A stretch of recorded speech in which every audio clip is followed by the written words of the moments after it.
So, welcome to Kalamata on March the 25th, 2023, and it's 202 years since the Greek War of Independence started, and every year on March 25th, Greece, the Hellenic nation, celebrates its independence and the independence war and the heroism of the people who fought in that war. And I think there's no better place to experience this and to be than in Kalamata for this day. For reasons I'll explain during this video, we'll look at the parade, we'll look at the history, and why Kalamata is so important and why I'm here today, so I hope you enjoy. So why do I think on March the 25th, Greek Independence Day, Greek National Day, that Kalamata is the place to be?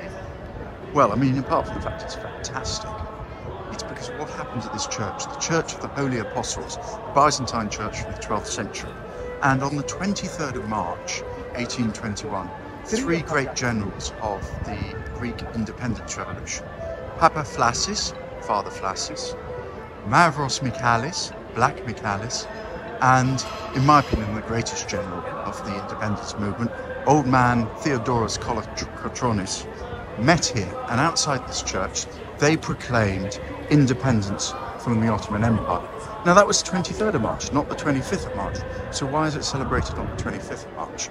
Well, supposedly on the 25th of March, Bishop Germanos in Patras raised the flag of the independent Greek state, and that catalyzed, if you like, the Greek nation, in particular the Peloponnese, to rise up collectively against the Ottoman Empire and really started the revolution. In reality, there had been some skirmishes in February 1821, but I believe strongly that without the Declaration of Independence made here at this church by those three fantastically gifted generals, and Kolokotronis in particular, then Germanos, Bishop Germanos in Patras, would not have raised that flag. The other reason it's the 25th is that it happens to be Annunciation Day in the Orthodox Church, the day traditionally that the Orthodox Church believes that the angel Gabriel came to Mary and told her that she was pregnant with the Lord's child.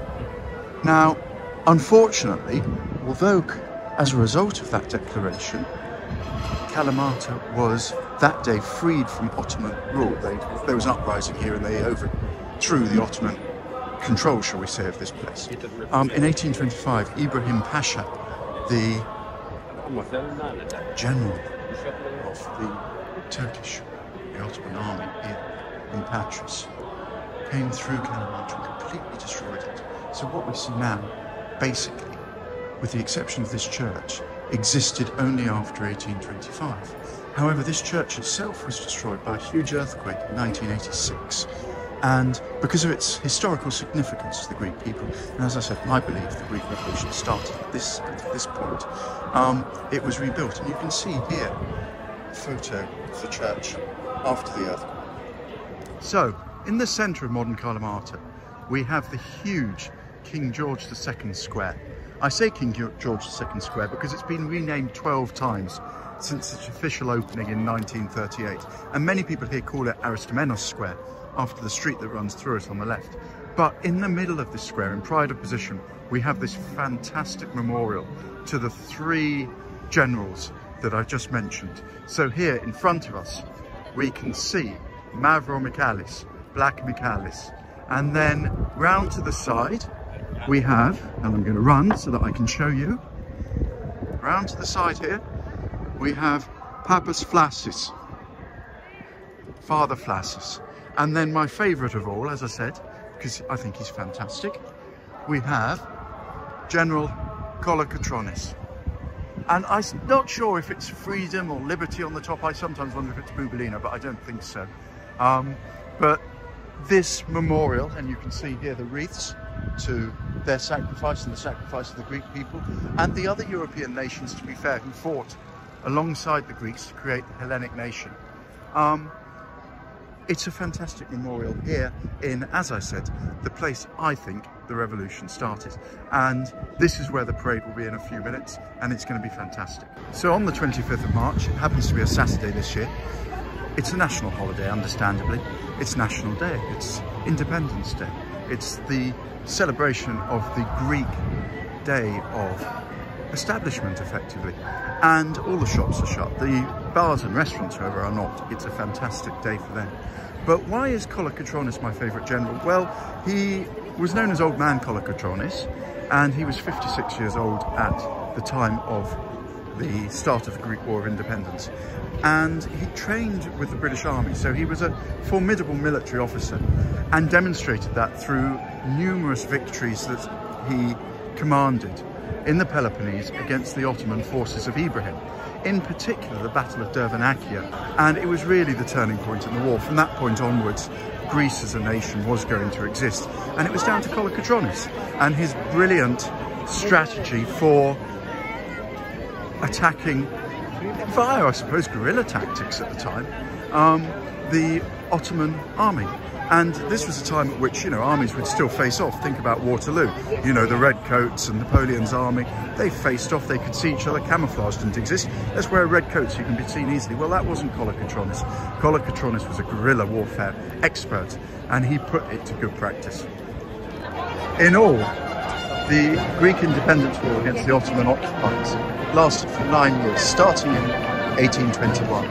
But it was supported internationally by many sympathisers with the Greek cause, in particular Lord Byron, who has to be mentioned in relation to the establishment of the Hellenic state, brought much international attention to the plight of the Greeks and the need and right of the Greeks to establish their own Hellenic state.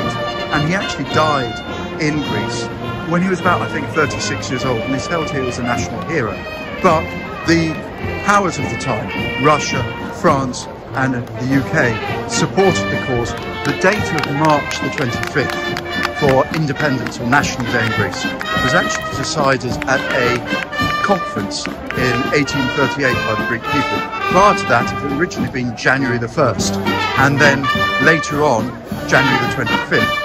But in 1838, they settled on March the 25th. Partly, I think, because of Bishop Germanos raising the flag in Patras, and partly because it was the day of Annunciation in the Orthodox Church, a hugely important and significant religious day. But what happened was, after that date, there used to be a procession in Athens where the king would go to the Cathedral of Mavromichalis, and the soldiers would line the route to celebrate the Greek state. And then in about 1865, it developed into what we see today, which was an involvement with schools in that celebration. And really now it's a school parade. So it's a hugely nationalistic event. It's taught in schools, and for the children in particular, it's a moment of national pride. They represent their school.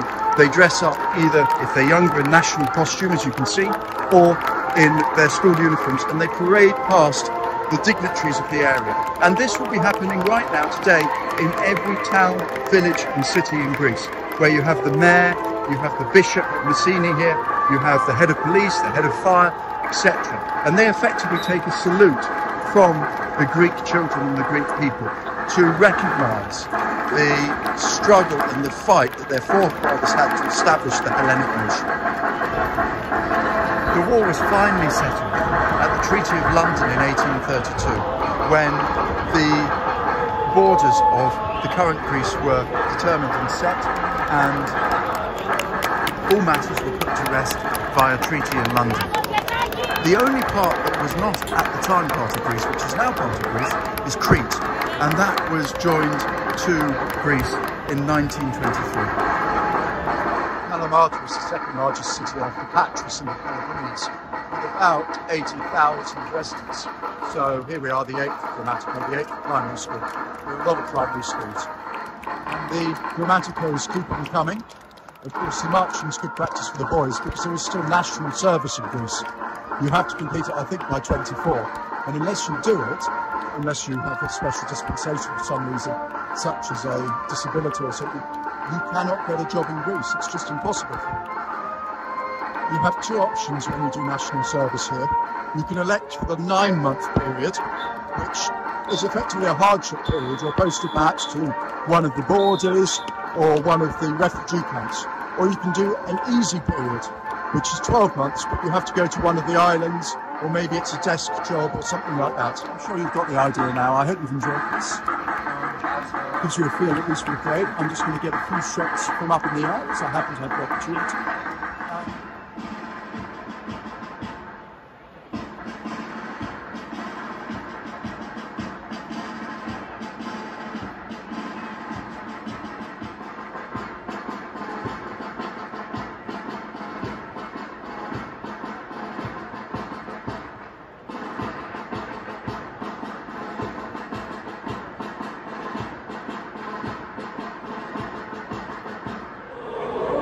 Well, I hope you've enjoyed Independence Day in Kalamata. It's certainly a place I'd recommend visiting, not just for Independence Day, although you should if you're here, but any time of year. It's a fantastic city in the Peloponnese, and one I would really recommend spending a day or two, or even a vacation in.